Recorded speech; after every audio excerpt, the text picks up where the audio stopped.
Hello Kathleen fans! Ito na nga, bago yung updates pa natin. May nag-post dito ng isang Kathleen admin mga kasmers kagabi na tama no, ako po hindi po ako naniniwala sa pagiging soulmate. Naniniwala ako sa destiny ng Panginoon na talagang sila yung tinadhana. Kasi ang nakita ko dito mga kasmers, talagang compatible ang Kathleen no. Sa mga hilig nila, no, kagaya nasasabi ni Sir Alden sa kanya mga interviews, ay sinasabi niya na kami ni Kath parang nagkakasundo, inaalam ni Sir Alden kung ano yung mga likes and dislikes ni Ma'am Catherine.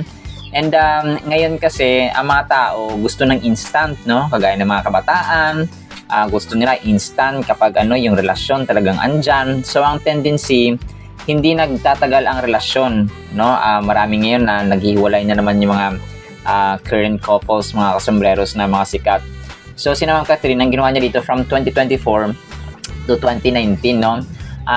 May mga pagkakaiba talaga, pero dito talaga sa nagkakasundo, yung kakulitan nila mga kasombreros, yung pagiging, kumbaga pa, yung pagiging kwela, yung pagiging wacky, no? Doon talaga sila nagkakasundo.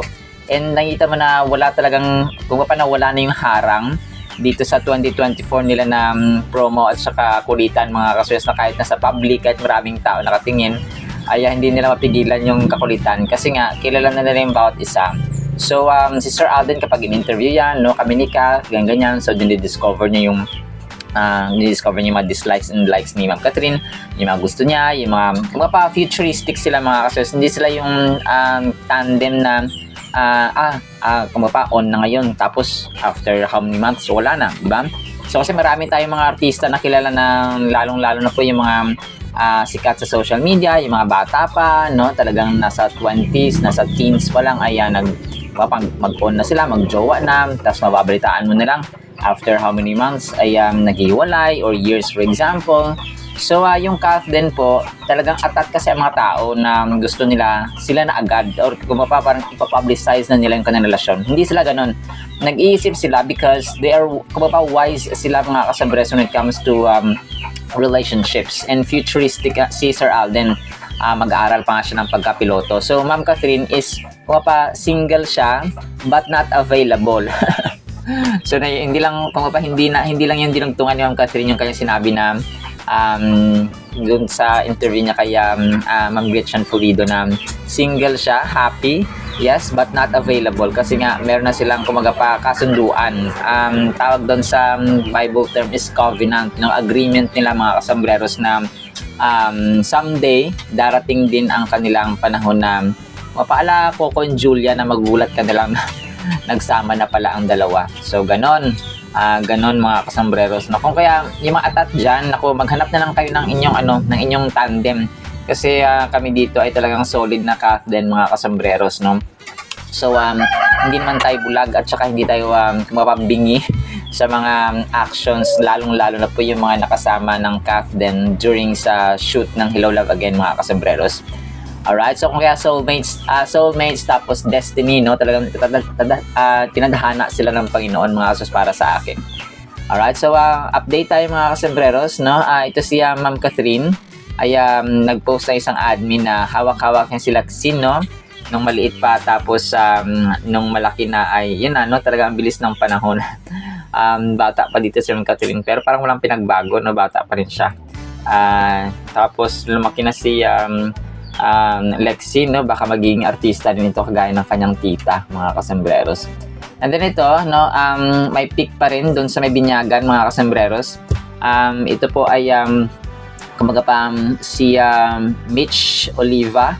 Wag po natin kasi may jowa, may asawa na yata ito si Mitch Oliva mga kasembreros. Kung kaya wag na nating bigyan ng mali siya kasi parating nakita nila na ito si Mitch parang kasama rin niya sa pagjo-jogging, no, kasama niya sa pagjo-gym mga kasombrero. So parang parang kumaga pa ay sabi nila may jowa na si Sir Alden. So not unless na siya mag-confirm mga kasombreros ay saka lang tayo maniniwala, no. Pag hindi pa siya confirm ay wag po tayo maniwala mga kasombreros and mga kapantas. Alright, so then next item po natin, si Ma'am Catherine, no, parang nag-post ng admin dito ng good morning mga ka-energen, no, naka-red sila ni Mami Min, mga kasembreros. And yun nga, no, nilagay din dito sa tabloid or parang sa balita, no, na Alden may jowa na present daw sa fun run. So not unless as Sir Alden ang mag-confirm ay hindi tayo maniniwala, mga kasembreros. And then ito, last item natin, no, last reminder sa para po sa VP Choice Awards natin mamaya sa voting. So let's vote for Hello Love Again, and then let's vote for Sir Alden. Tapos kay Ma'am Catherine, Movie Actress of the Year. Ang Hello Love Again ay Movie of the Year. Tapos kay Direk Cathy din, no? Movie Director of the Year. Tapos si Sir Alden ay Movie Actor of the Year. So yun po, mga kasembreros, ay para mamaya. Alright, so sana papangan po natin ang Word of God. Para po sa ating Word of God ay may title po tayong Sodoma at Gomorrah. So marahil ay narinig na ninyo ang dalawang cities nito sa Old Testament. Judas or Jude, hindi po ito si Judas na mga kasunod sa si Judas Iscariot. Si Jude po ito na a disciple ni Jesus Christ. Judas or Judas 1:7, alalahanin din ninyo ng Sodoma at Gomorrah at mga karating lungsod ay nalulong sa kahalayan at di likas na pagnanasa ng laman. Kaya't sila'y pinarusahan sa apoy na hindi namamatay bilang babala sa lahat. Sa English po, sa New King James Versions, as Sodom and Gomorrah and the cities around them in a similar manner to these, having given themselves over to sexual immorality and gone after strange flesh, are set forth as an example suffering the vengeance of eternal fire. So ang Jude 1:7 po ay literally, no, alam natin na ang content nito ay about Sodoma and Gomorrah, mga kasembreros, at yung mga cities na nakapalibot sa kanya. So hindi lang pala sila, no, sila lang yung dalawang ito lang yung pinangalanan, but the cities around them were also part of the destruction because of sexual immorality. So ang King James Version, ang New Standard American Version, mga kasembreros, ay similar sila, no, ng translation. Meron tinatawag dito na strange flesh. Maging ang English Standard Version na merong interpretive translation po ng just as Sodom and Gomorrah and the surrounding cities, which likewise indulged in sexual immorality and pursued a natural desire, ay kumaga pa meron siyang translation dito na instead of strange flesh ay different flesh. So ang traditional understanding ng passage po na ito na kumaga pa strange flesh po ay nagre-refer din pala, no, sa homosexual desire, similar to what was exhibited in Sodom in Genesis chapter 19, na kung saan po, kung alam niyo po ito, yung dalawang angels na bumisita sa Sodom, mga kasembreros, na kumaga pa nandun si Lot, ay not knowing na they were angels, hindi niya alam na angels pala yung dalawang bisita niya, ay mapapinatuloy niya sa kanyang tahanan. Tapos yung city na iyon ay nalaman na merong kumaga pa dalawang bisita, si Lot. Si Lot po na ito ay parang pamangkin yata ni Abraham. Yes. So yun, nung nalaman ng mga tao doon na merong dalawang bisita, si Lot, mga kasembreros, ay nagpursige sila na gahasain. Okay, so doon nagmula, mga kasembreros, ang homosexuality. Ang sinasabi po ng Biblia ay sobrang linaw, mga kasembreros, na kumaga pa pinatawan ng kasalanan, ng charge ng kasalanan, mga kasembreros, ang Sodom. Hindi lamang siya kumaga pa was not homosexuality per se, but violence and attempted homosexual rape. So nandun nagsimula yung mga kumaga pa even after the time of Adam and Eve, no, yung first sin committed, naglatay na sa dugo, mga kasembreros. And this is very important kasi sa panahon natin ngayon talagang nagiging cyber, nagiging digital age na rin, yung digital ways na rin yung kumaga pa yung immorality, mga kasembreros, na hindi natin nalalaman, na mababalitaan mo na lang nagkaanak na o sobrang bata, no. Dito sa amin sa probinsya talagang talamak yan, mga kasembreros. Kung tayo po ay magulang, no, kailangan dapat maging maging wais tayo. Unang-una po talaga sa lahat ay highly and definitely recommend po na turuan natin sila ng Biblia. Tayong mga magulang ang maging leader. Huwag tayo mahiya sa Biblia, no. After all, hindi naman ibang tao ang magja-judge sa atin kundi ang Diyos. Hindi sila ang makikinabang kung ang anak natin ay lumaking mapagmahal.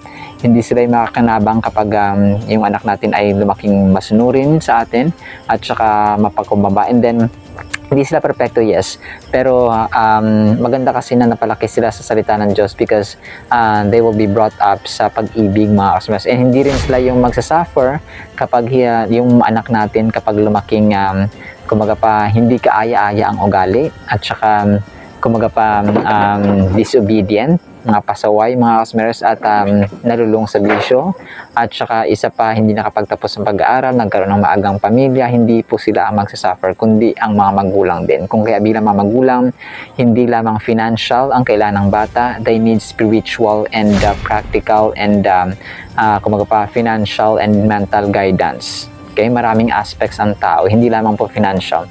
Ang inisip kasi ng mga tatay ngayon, no, ng mga nanay, kailangan lang mapakain ng material na pagkain ng kanilang anak, no. Maraming aspects ang bata. At para sa inyo po, hindi pa po huli ang lahat. Kung kaya habang may panahon ay buksan natin ang ating mga Biblia. Huwag natin ikahiya ang Biblia because if ikinahiya natin ang Biblia, mas lalo tayong ikakahiya ng Panginoon kasi ikinahiya natin ang kanyang salita ng bibigay buhay at pag-ibig at pag-asa at pananampalataya sa atin. Alright, so yun naman po in the meantime nawa po ay pagpalain po tayo ng pag-ibig, pananampalataya at pag-asa in the mighty, holy, sweet, magnificent, our Lord Jesus Christ. And everyone said, Amen and Amen. See you sa next segment po, mga kasmeres, and paalam po. I love you all.